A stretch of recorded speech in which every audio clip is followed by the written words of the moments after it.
السلام عليكم ورحمة الله.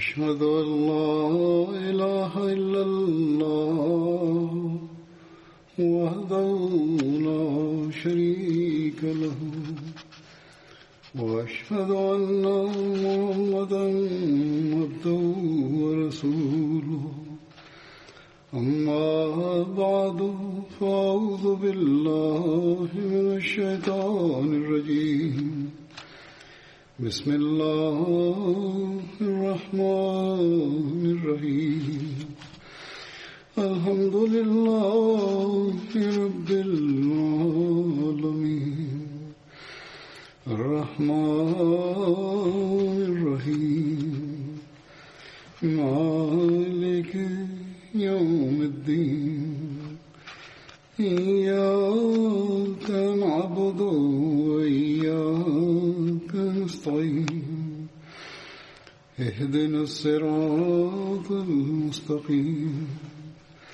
صراط الذين أنعمت عليهم غير المغضوب عليهم ولا الضالين.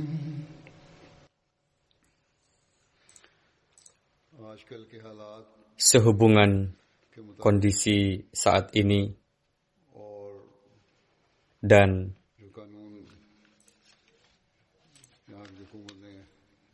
berdasarkan aturan yang dibuat oleh pemerintah, kita tidak dapat menyampaikan khutbah formal seperti biasa dengan mendudukan para jamaah di depan. Untuk hari ini saya menyampaikan khutbah dari masjid dengan terlebih dahulu dilakukan pengaturan di sini sesuai dengan aturan yang diizinkan oleh pemerintah, karena saat ini para pendengar khutbah di seluruh dunia jumlahnya ribuan bahkan ratusan ribu, walaupun saat ini terdapat jamaah ataupun tidak di hadapan saya. Kita harus berusaha untuk selalu menegakkan persatuan dan panjatkanlah doa semoga Allah Ta'ala memperbaiki keadaan dan menjauhkan wabah ini. Demikian juga semoga masjid dapat makmur kembali. Saya akan lanjutkan topik khutbah lalu. Telah saya sampaikan khutbah pada 2 Jumat yang lalu berkenaan dengan Hadrat Talha bin Ubaidillah radhiyallahu anhu, berkenaan dengan syahidnya beliau pada saat perang Jamal. Sebelumnya telah saya katakan bahwa saya akan melanjutkannya pada khutbah yang akan datang. Untuk itu akan saya sampaikan pada hari ini. Dalam penyampaian nanti sampai batas tertentu akan menjawab beberapa pertanyaan yang muncul berkaitan dengan perang Jamal. Sebelum kewafatannya, Hadrat Umar membentuk sebuah komite khilafat. Berkenaan dengan hal itu, kita dapatkan keterangan lengkap dalam satu riwayat Bukhari,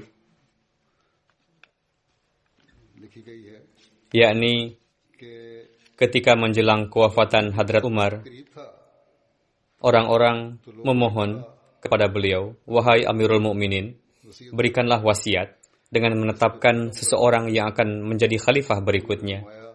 Beliau radhiyallahu anhu bersabda, "Saya tidak mendapati seseorang lebih berhak dari beberapa orang ini untuk menjadi khalifah yang diridhoi oleh Rasulullah ketika beliau wafat."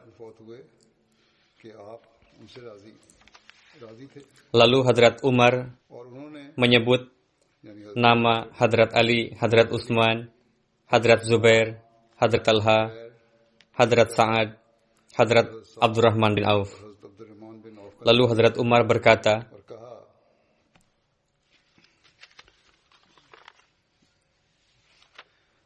Abdullah bin Umar akan ikut dalam komite ini, namun ia tidak memiliki hak untuk dipilih menjadi khalifah. Seolah-olah hal ini dikatakan untuk menenteramkan Abdullah. Jika Sa'ad terpilih, maka dialah yang akan menjadi khalifah. Jika tidak, siapapun di antara kalian yang ditetapkan sebagai amir, mintalah selalu bantuan dari Sa'ad, karena saya memakzulkan dia bukanlah karena ia tidak mampu untuk melakukan tugas atau telah berkhianat. Selanjutnya bersabda, aku berwasiat kepada khalifah yang terpilih setelah kematianku, pertama-tama berkenaan dengan muhajirin, perhatikanlah hak mereka dan hormatilah mereka.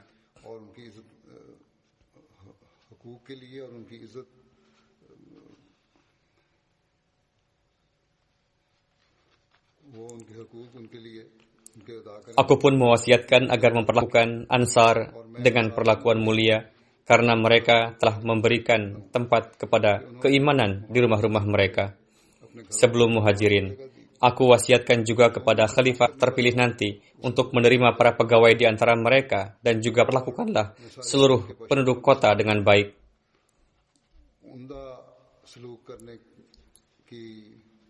Karena mereka merupakan tempat berlindung bagi Islam dan sumber kekayaan dan dapat menimbulkan kegelisahan bagi musuh.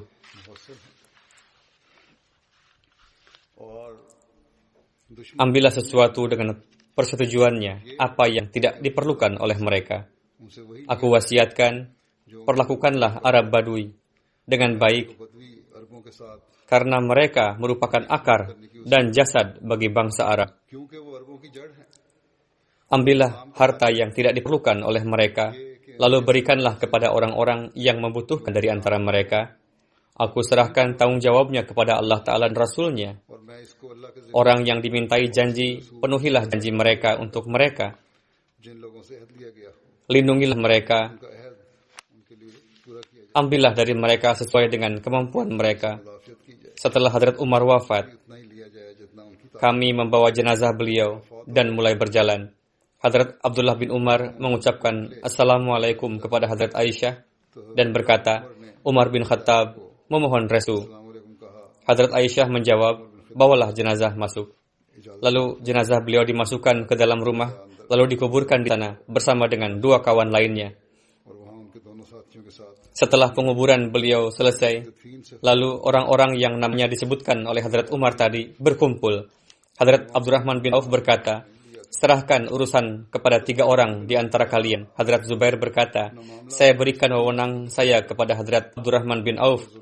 Hadrat Abdurrahman berkata kepada Hadrat Ali dan Hadrat Utsman, siapapun di antara Anda berdua yang lepas tangan dari urusan ini, akan kami serahkan urusan ini kepada orang tersebut, dan semoga Allah dan Islam akan menjadi pengawas baginya.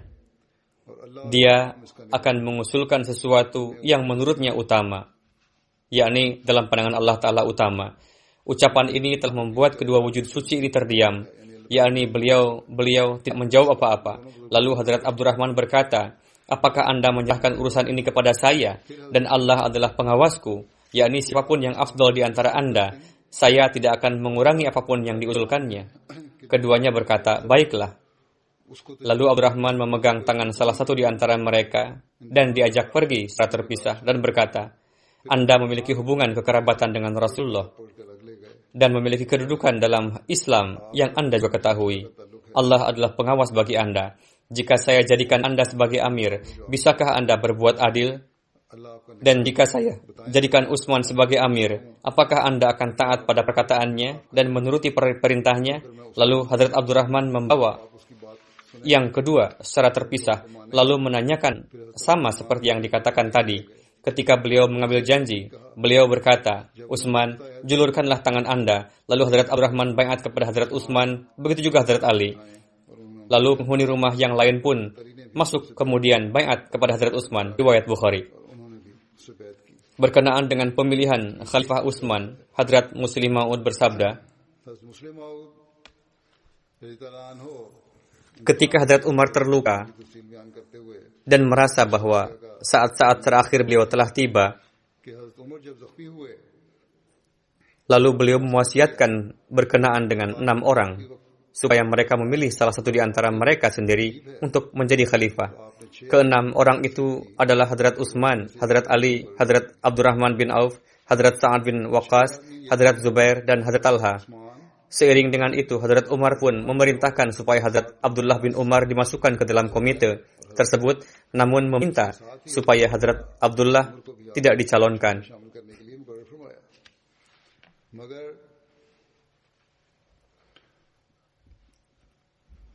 Beliau mewasiatkan supaya komite tersebut memutuskan dalam 3 hari, dan untuk 3 hari tersebut, beliau menetapkan Suhaib sebagai imam salat. Beliau juga menetapkan Miqdad bin Aswad sebagai pengawas komite, lalu memerintahkan padanya,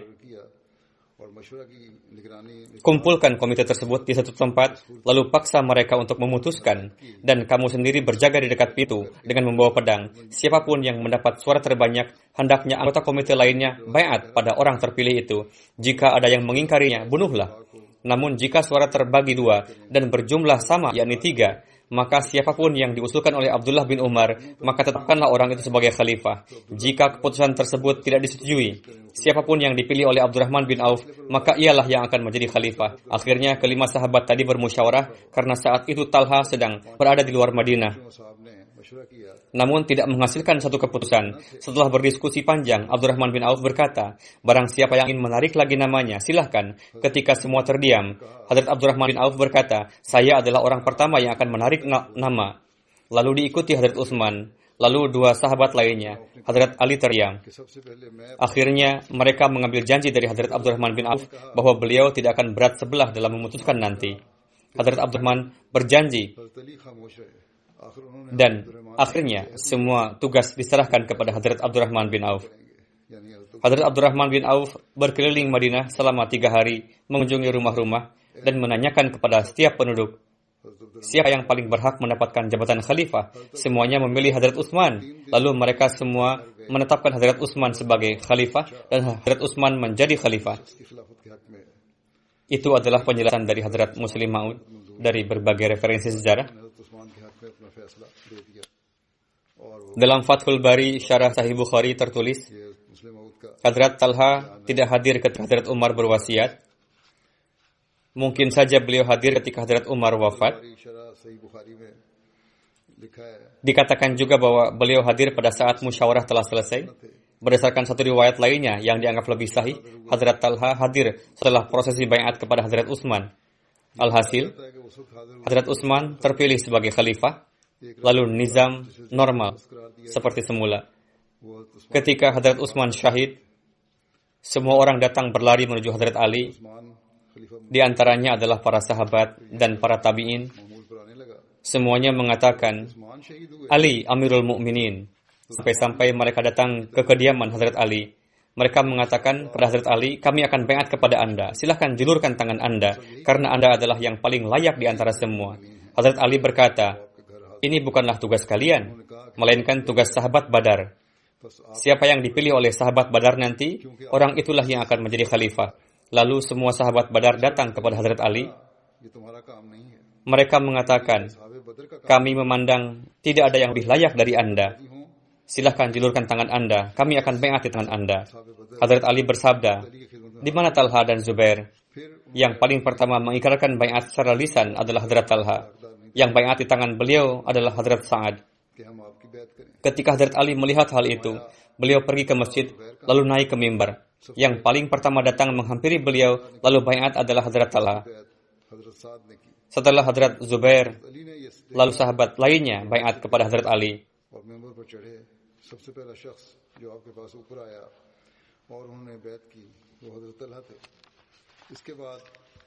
Apakah Hadrat Talha, Hadrat Zubair, dan Hadrat Aisyah baiat kepada Hadrat Ali? Berkenaan dengan itu, Hadrat Muslim Maud radhiyallahu anhu bersabda dalam sebuah pidato yang beliau sampaikan ketika menyampaikan jawaban atas keberatan yang dilontarkan oleh Khawajah Kamaluddin Sahib. Penjelasan ini sangat perlu.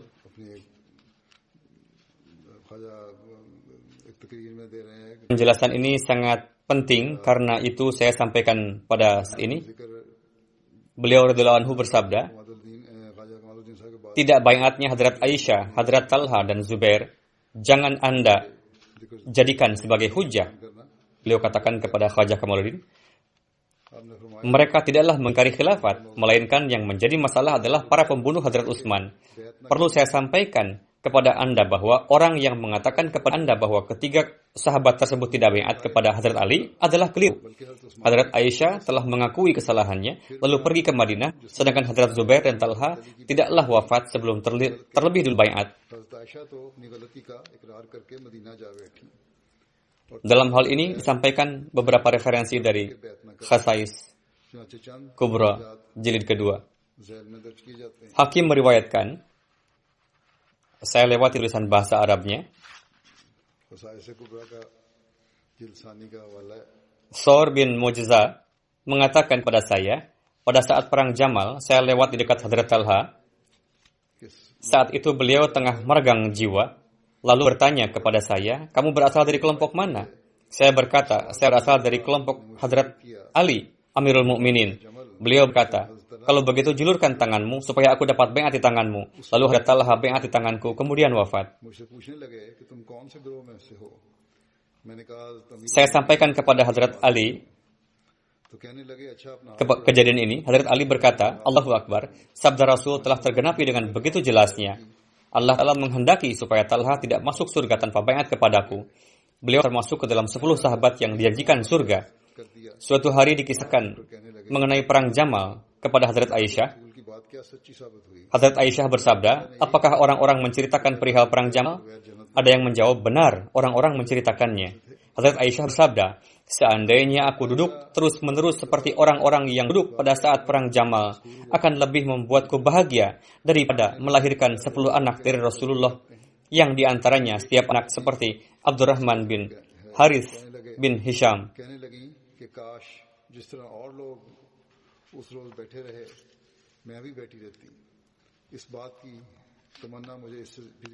Hal berikutnya adalah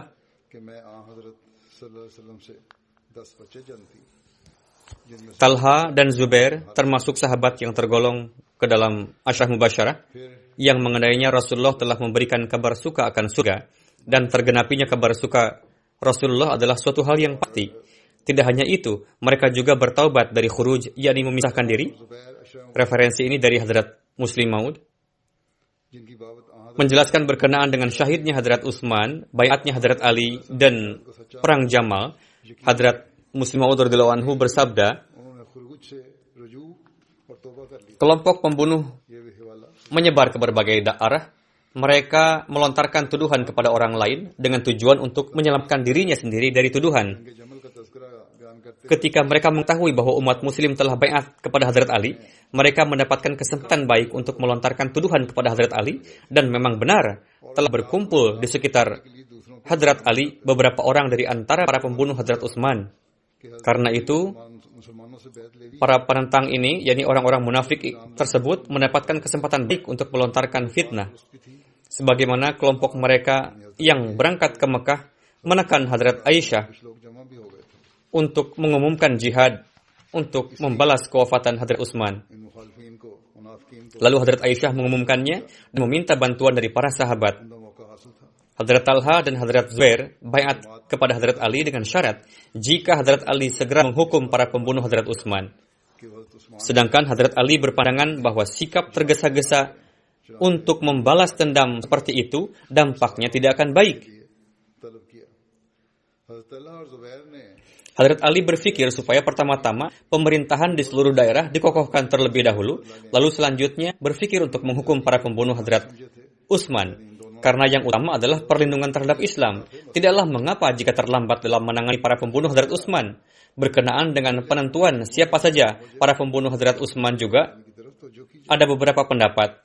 Pertama-tama mereka, yakni para pembunuh Hadrat Utsman, datang menjumpai Hadrat Ali dengan menampilkan raut wajah sedih, lalu menyampaikan kekhawatiran akan terjadinya perpecahan dalam Islam. Hadrat Ali tidaklah menaruh curiga kepada mereka bahwa mereka adalah biang kekacauan. Yang menaruh curiga terhadap mereka adalah orang lain. Disebabkan karena perbedaan itulah sehingga Talha dan Zubair beranggapan bahwa Hadrat Ali telah berpaling dari janjinya. Sebagaimana mereka baiat bersyarat kepada Hadrat Ali dan beranggapan bahwa Hadrat Ali tidak menepati janji tersebut, untuk itu secara hukum syariat mereka menganggap diri mereka tidak terikat dengan baiat. Ketika pengumuman dari Hadrat Aisyah sampai kepada mereka, Hadrat Talha dan Hadrat Zubair, lalu mereka berdua bergabung dengan Hadrat Aisyah. Mereka bersama bersama-sama menuju Basrah. Gubernur Basrah menghalangi orang-orang untuk bergabung dengan mereka. Namun ketika orang-orang mengetahui bahwa Talha dan Zubair baiat kepada Hazrat Ali dengan suatu syarat, maka kebanyakan orang bergabung bersama dengan beliau, yakni Hazrat Aisyah. Ketika Hazrat Ali mengetahui perihal laskar tersebut, beliau pun menyiapkan laskar juga, lalu berangkat ke Basrah. Sesampainya di Basrah, Hazrat Ali mengutus seseorang kepada Hazrat Aisyah, Talha dan Zubair. Pertama-tama orang tersebut pergi menemui Hazrat Aisyah dan bertanya, "Apa iradah Anda?" Hazrat Aisyah menjawab, "Kami hanya mengharapkan terciptanya islah, perdamaian." Setelah itu, orang tersebut pun memanggil Talha dan Zubair lalu bertanya, "Apakah Anda juga memiliki tujuan sama?" Mereka berdua menjawab, "Ya, sama tujuannya." Orang itu menjawab, jika yang menjadi tujuan Anda adalah islah, perdamaian, maka caranya bukanlah seperti ini, karena peperangan akan menyebabkan kekacauan."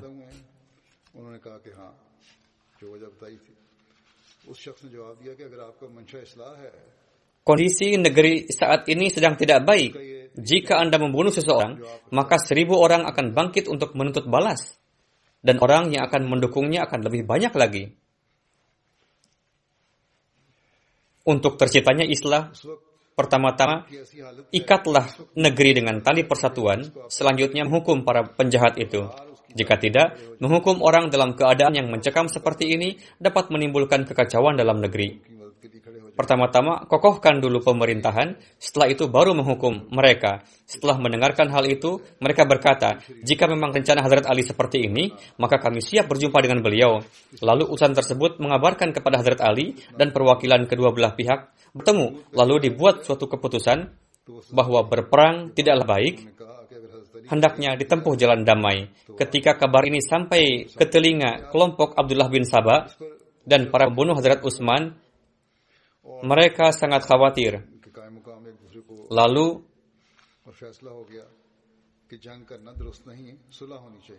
Lalu sebuah kelompok dari antara mereka mengadakan rapat tertutup. Setelah rapat, mereka memutuskan, jika tercipta perdamaian di kalangan umat muslim, akan menimbulkan bahaya besar bagi kita. Sebaliknya, jika umat muslim terus berselisih satu sama lain, maka kita akan dapat terhindar dari hukuman atas pembunuhan Hazrat Utsman. Jika terjalin perdamaian di antara umat muslim, maka tidak ada tempat bersembunyi bagi kita. Untuk itu, bagaimanapun caranya, supaya jangan sampai tercipta perdamaian di antara umat muslim. Tidak lama kemudian datanglah Hazrat Ali, lalu pada hari berikutnya Hazrat Ali bertemu dengan Hazrat Zubair. Ketika berjumpa, Hazrat Ali bertanya, "Anda telah mempersiapkan pasukan untuk bertempur denganku, namun apakah Anda juga telah mempersiapkan alasan yang akan disampaikan di hadapan Allah Ta'ala nanti? Kenapa kalian bersikeras untuk menghancurkan Islam yang pengabdiannya telah dilakukan dengan melalui banyak penderitaan? Apakah aku bukan saudara kalian? Lantas apa sebabnya? Sebelum ini menumpahkan darah satu sama lain dianggap haram, namun sekarang dihalalkan. Jika tidak ada hal baru, lantas kenapa bisa terjadi pertempuran ini?" Hazrat Talha yang saat itu bersama dengan Hazrat Zubair berkata kepada Hazrat Ali, "Anda telah memprovokasi."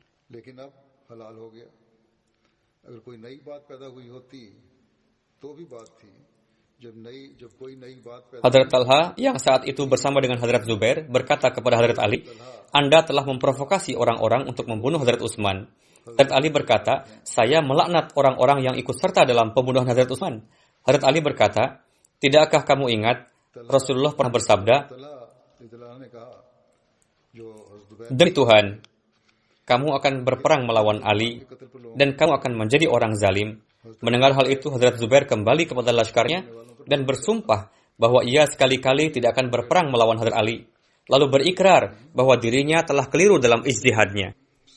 Ketika kabar tersebut menyebar di kalangan pasukan, semuanya merasa tenang, yakni tidak akan terjadi peperangan, melainkan perdamaian. Namun kabar tersebut membuat para pengacau kebakaran janggut. Ketika tiba malam, untuk menghentikan perdamaian ini, mereka menempuh makar dengan cara memprovokasi sebagian orang dari antara pasukan Hazrat Ali untuk menyerang pasukan Hazrat Aisyah, Hazrat Talha, dan Hazrat Zubair pada malam hari. Begitu juga mereka memprovokasi sebagian pasukan Hadrat Aisyah untuk menyerang pasukan Hadrat Ali. Hal ini mengakibatkan kegaduhan. Kedua belah pihak saling beranggapan telah ditipu oleh pihak kedua. Padahal sebenarnya ini merupakan rencana busuk kelompok Abdullah bin Sabah.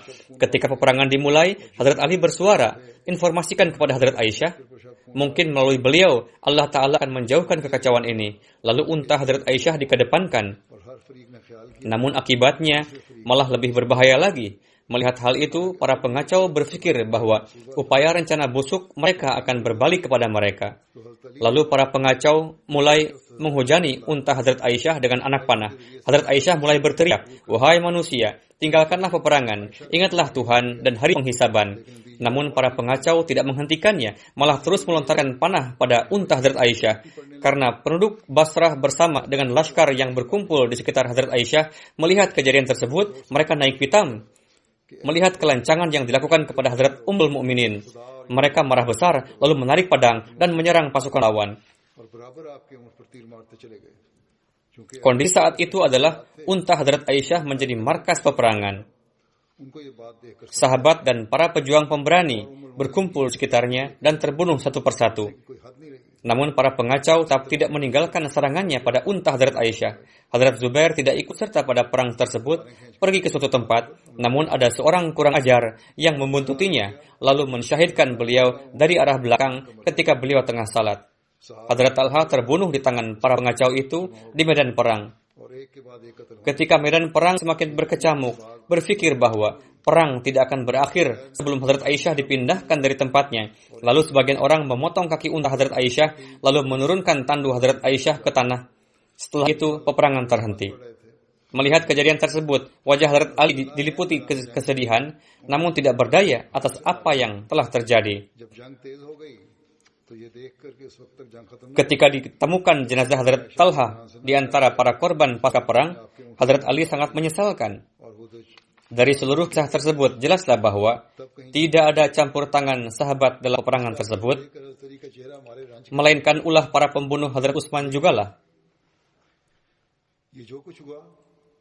Hadrat Talha dan Hadrat Zubair wafat dalam keadaan baiat kepada Hadrat Ali karena mereka telah kembali pada iradahnya dan berikrar untuk menyertai Hadrat Ali, namun mereka terbunuh di tangan para penjahat. Hadrat Ali melaknat para pembunuh itu. Berkenaan dengan perang Jamal dan syahidnya Hadrat Talha, Hadrat Muslim Maud radhiyallahu anhu bersabda, ketika para nabi datang ke dunia, orang-orang yang beriman pada masa awal, merekalah yang dianggap besar. Umat muslim mengetahui bahwa setelah Hadrat Rasulullah, Hadrat Abu Bakar, Hadrat Umar, Hadrat Utsman, Hadrat Ali, Hadrat Talha, Hadrat Zubair, Hadrat Abdurrahman bin Auf, Hadrat Sa'ad, Hadrat Sa'id adalah orang-orang yang dianggap besar. Namun, mereka dianggap besar bukanlah karena mereka lebih banyak mendapatkan ketenangan, melainkan disebabkan karena mereka lebih banyak menanggung derita demi agama, lebih dari orang lain. Hadrat Talha masih tetap hidup pasca kewafatan Rasulullah. Ketika timbul pertentangan di kalangan umat muslim pasca syahidnya Hadrat Utsman, satu kelompok mengatakan, kita harus membalas orang-orang yang telah membunuh Hadrat Utsman. Pemimpin dari kelompok ini adalah Hadrat Talha, Hadrat Zubair, Hadrat Aisyah. Namun kelompok yang kedua mengatakan, kaum muslimin telah terpecah belah. Banyak orang yang tewas. Sekarang juga kita harus menyatukan orang-orang Islam supaya wibawa dan keagungan Islam menjadi tegak. Setelah itu, barulah kita menuntut balas terhadap orang-orang itu. Pemimpin dari kelompok ini adalah Hadrat Ali radhiyallahu anhu. Perselisihan ini menjadi sedemikian runcing sehingga Hadrat Talha, Hadrat Zubair, dan Hadrat Aisyah melayangkan tuduhan bahwa Hadrat Ali ingin memberikan perlindungan kepada orang-orang yang telah mensyahidkan Hadrat Utsman, sedangkan Hadrat Ali menuduh bahwa mereka lebih mengutamakan tujuan-tujuan pribadi mereka dan tidak mengindahkan faedah bagi Islam. Perselisihan ini mencapai puncaknya dan kemudian terjadi perang satu sama lain, sebuah perang yang mana Hadrat Aisyah menjadi pemimpin pasukan di dalamnya. Hadrat Talha dan Hadrat Zubair juga ikut serta di dalamnya. Sebagaimana telah disampaikan sebelumnya, pada awalnya mereka tergabung di pihak yang berseberangan. Kemudian Hadrat Zubair mendengar perkataan Hadrat Ali, lalu memisahkan diri serta menginginkan islah perdamaian. Namun para penentang, yakni orang-orang munafik, atau para pembuat keonaran membuat fitnah. Bagaimanapun ada dua kelompok dan mereka ikut serta dalam peperangan dan berlangsung perang di antara kedua belah pihak. Lalu ada seorang sahabat datang kepada Hadrat Talha dan berkata kepada beliau, "Talha, apakah engkau ingat bahwa pada suatu kesempatan aku dan engkau duduk di masjid Hadrat Rasulullah? Dan beliau pernah bersabda, Talha, akan datang suatu waktu di mana engkau akan berada dalam satu laskar dan Ali akan berada dalam laskar lain. Dan Ali berada di atas kebenaran, sedangkan engkau berada di atas kekeliruan." Setelah mendengar ini, mata Hadrat Talha menjadi terbuka dan berkata, "Ya, saya ingat akan hal ini." Kemudian beliau keluar dari laskar itu dan pergi. Ketika beliau pergi, meninggalkan peperangan supaya sabda Hadrat Rasulullah tersebut terpenuhi, maka seseorang yang keji, yang adalah seorang prajurit dari laskar Hadrat Ali, menebaskan pedang pendek kepada beliau dan mensyahidkan beliau. Hadrat Ali sedang duduk di tempatnya. Pembunuh Hadrat Talha tersebut dengan pemikiran bahwa ia akan mendapatkan hadiah yang besar, datang dengan berlari dan berkata kepada Hadrat Ali, "Wahai Amirul Mukminin, aku membawa kabar mengenai terbunuhnya musuh Anda." Hadrat Ali bertanya, "Musuh yang mana?" Orang itu berkata, "Wahai Amirul Mukminin, aku telah membunuh Talha." Hadrat Ali berkata, "Wahai manusia, aku juga ingin mengabarkan kepadamu dari Hadrat Rasulullah bahwa kamu akan dimasukkan ke dalam neraka. Karena suatu kali ketika Talha dan aku tengah duduk, Rasulullah pernah bersabda, 'Wahai Talha, pada suatu waktu engkau akan menanggung penghinaan demi kebenaran dan keadilan. Dan seseorang akan membunuh engkau. Namun Allah Ta'ala akan memasukkan orang itu ke dalam jahanam.' Pada peperangan itu, ketika barisan laskar Hadrat Ali, Hadrat Talha dan Hadrat Zubair saling berhadapan, Hadrat Talha menyampaikan argumentasi yang mendukung pendapat beliau. Peristiwa ini terjadi sebelum seorang sahabat mengingatkan sebuah hadis kepada beliau, yang kemudian beliau meninggalkan peperangan. Ketika Hadrat Talha sedang menyampaikan argumentasinya, ada seseorang dari antara laskar Hadrat Ali yang berkata, "Hai buntung, diamlah." Salah satu tangan Hadrat Talha sama sekali lumpuh dan tidak bisa digunakan. Ketika orang itu mengatakan, "Hai buntung, diamlah," maka Hadrat Talha berkata, "Kamu mengatakan, 'Hai buntung, diamlah,' namun kamu juga mengetahui dengan cara seperti apa aku menjadi buntung." Dalam perang Uhud, ketika umat Islam tercerai-berai dan hanya tersisa 12 orang sahabat bersama Hadrat Rasulullah, maka 3.000 laskar orang-orang kafir mengepung kami dan menghujani Hadrat Rasulullah dengan anak panah dari keempat penjuru, dengan pemikiran bahwa jika Hadrat Rasulullah terbunuh, maka semua urusan akan selesai. Maka pada waktu itu, para komandan laskar orang-orang kafir melontarkan anak panah ke arah wajah Hadrat Rasulullah. Lalu aku menempatkan tanganku di hadapan wajah Rasulullah, dan semua panah laskar orang-orang kafir itu mengenai tanganku. Ini hingga tanganku menjadi benar-benar tidak berdaya dan buntung. Namun aku tidak menyingkirkan tanganku dari hadapan wajah Hadrat Rasulullah. Berkenaan dengan riwayat Hadrat Talha pada kesempatan perang Jama, Hadrat Muslim Maud bersabda, ada seseorang yang mengatakan bahwa orang yang buntung itu telah terbunuh. Seorang sahabat yang benar ini mengatakan, "Kurang ajar, apakah kamu tidak tahu bagaimana beliau menjadi buntung?" Pada kesempatan perang Uhud, ketika dikarenakan suatu kesalahpahaman, laskar sahabat meninggalkan medan peperangan, dan orang-orang kafir mengetahui bahwa Hadrat Rasulullah tertinggal di medan perang hanya dengan beberapa gelintir sahabat saja. Maka sekitar 3.000 orang laskar orang-orang kafir mengepung beliau Sallallahu Alaihi Wasallam dari 4 arah, dan ribuan pemanah mengangkat busur mereka dan menjadikan wajah Hadrat Rasulullah sebagai sasaran supaya dengan hujanan anak panah itu bisa menembus wajah Rasulullah. Pada saat itu, orang yang berdiri untuk melindungi wajah beberkat Rasulullah adalah Hadrat Talha. Hadrat Talha mengangkat tangan beliau di hadapan Hadrat Rasulullah, dan setiap anak panah yang menghujam tidak mengenai wajah beliau, melainkan mengenai tangan Hadrat Talha. Sedemikian rupa anak-anak panah menghujam sehingga luka beliau pun bukan luka biasa, dan dikarenakan begitu banyaknya luka, otot tangan Hadrat Talha menjadi mati dan tangan beliau menjadi lumpuh. Jadi orang yang kamu hina dengan mengatakannya buntung itu, kebuntungannya adalah suatu nikmat yang setiap hari, yang setiap dari kami menginginkan keberkatan yang seperti itu. Diriwayatkan dari Rabi bin Hiraj bahwa saya sedang duduk di samping Hadrat Ali. Kemudian datanglah Imran bin Talha. Beliau mengucapkan salam kepada Hadrat Ali. Hadrat Ali mengatakan kepadanya, "Selamat datang Imran bin Talha." selamat datang. Imran bin Talha mengatakan, wahai Amirul Mukminin, Anda mengatakan selamat datang kepadaku, padahal engkau telah membunuh ayahku dan mengambil hartanya. Hadrat Ali berkata, hartamu disimpan terpisah di Baitul Mal, ambillah hartamu di pagi hari. Dalam satu riwayat lain dikatakan bahwa beliau bersabda, tujuan saya mengambilnya dalam penguasaan saya adalah supaya orang-orang tidak mencurinya. Dan adapun mengenai perkataanmu bahwa aku membunuh ayahmu, aku berharap bahwa aku dan ayahmu termasuk di antara orang-orang yang mengenai mereka. Allah telah berfirman, wa naza'na ma fi sudurihim min ghillin ikhwanan ala sururim mutaqabilin. Dan kami lenyapkan segala rasa dendam yang berada dalam hati mereka, sedang mereka bersaudara duduk berhadapan-hadapan di atas dipan-dipan.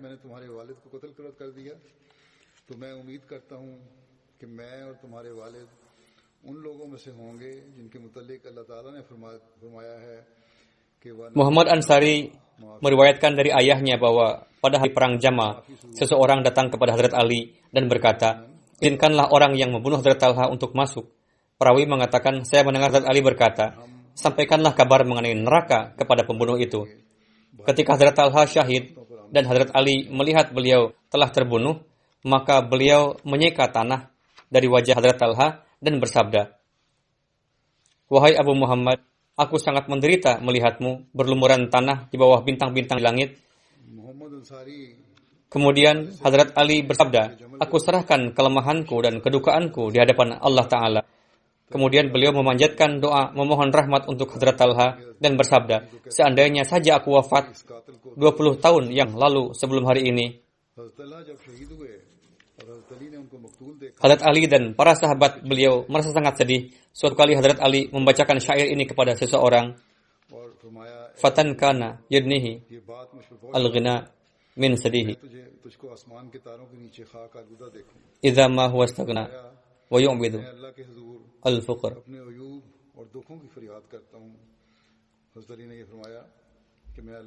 Ada seorang pemuda yang pada saat dalam kondisi kaya raya dan bergelimang harta tinggal berbaur dengan para sahabatnya, dan pada saat dalam kondisi prihatin memilih untuk mengasingkan diri. Hadrat Ali berkata, orang yang menjadi penggenapan dari syair ini adalah Abu Muhammad Talha bin Ubaidullah. Riwayat mengenai beliau berakhir sampai di sini. Sekarang saya akan membacakan satu kutipan sabda Hadrat Masih Maud alaihissalam berkenaan dengan situasi saat ini. Pada suatu kesempatan beliau alaihissalam bersabda kepada Mufti Sahib, hendaknya tangilah rumah dengan lampu, dan di hari-hari ini saat itu adalah hari-hari ketika terjadi wabah taun. Jagalah kebersihan rumah dengan baik, jagalah juga kebersihan pakaian. Kemudian Hadrat Masih Maud alaihissalam bersabda, sekarang ini adalah hari-hari yang sangat sulit dan udara juga beracun, dan kebersihan juga adalah merupakan sunnah. Di dalam Al-Quran pun tertulis, wathiyabaka fatahhir warrujza fahjur, dan jagalah kebersihan pakaianmu dan hindarilah kekotoran. Kemudian dalam kesempatan lain beliau alaihissalam bersabda, orang-orang yang di kota atau desa mereka taun telah menyebar dengan hebat, janganlah mereka meninggalkan kota mereka. Mereka harus menjaga kebersihan rumah-rumah mereka dan menjaganya tetap hangat, serta melakukan upaya-upaya pencegahan yang diperlukan. Dan yang terpenting adalah mereka harus melakukan taubat yang hakiki. Dengan melakukan perubahan suci, mereka harus mencari kedamaian dengan Allah Ta'ala, bangun di malam hari dan memanjatkan doa-doa dalam tahajud. Kemudian beliau alaihissalam bersabda, perubahan sejati pada diri seseoranglah yang bisa menyelamatkannya dari azab ini, dan hal ini sungguh benar. Semoga Allah telah memberikan taufik kepada setiap Ahmadi untuk memperbanyak doa secara khusus pada hari-hari ini. Amalkan juga berbagai himbauan pemerintah, jagalah kebersihan rumah, lakukanlah juga fumigasi atau pengasapan, lakukan penyemprotan dengan detol dan lain-lain secara rutin. Semoga Allah Ta'ala mencurahkan karunia dan kasih sayangnya kepada kita semua. Alhasil pada hari ini perbanyaklah doa secara khusus. Semoga Allah Ta'ala memberikan taufik kepada kita semua untuk dapat mengamalkannya. Amin. Allah Ta'ala har MD ko taufik de कि वो इन दिनों में खास तौर पर दुआओं पर जोर दे, हुकूमत की हिदायत पर अमल भी करें घरों को भी साफ रखें, धोनी भी देनी चाहिए, डिटोल वगैरह की स्प्रे भी करते रहें, वो मिल जाते हैं। अल्लाह ताला सब पर फजल फरमाए और रहम फरमाए। बहरहाल खासतौर पर इन दिनों में दुआओं पर खास दौर दें, अल्लाह सबको इसकी तौफीक दे।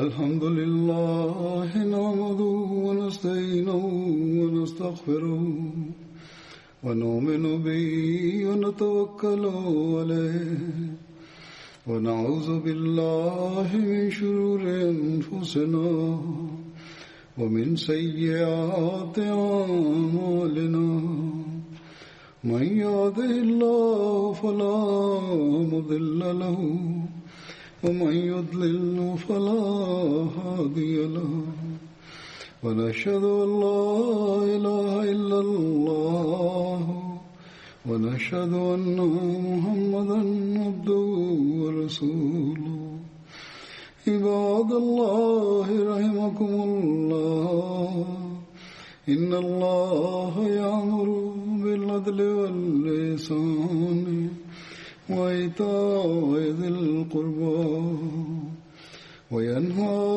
عن الفحشاء والمنكر والبغي يعظكم لعلكم تذكرون اذكروا الله يذكركم وادعوه يستجب لكم ولذكر الله أكبر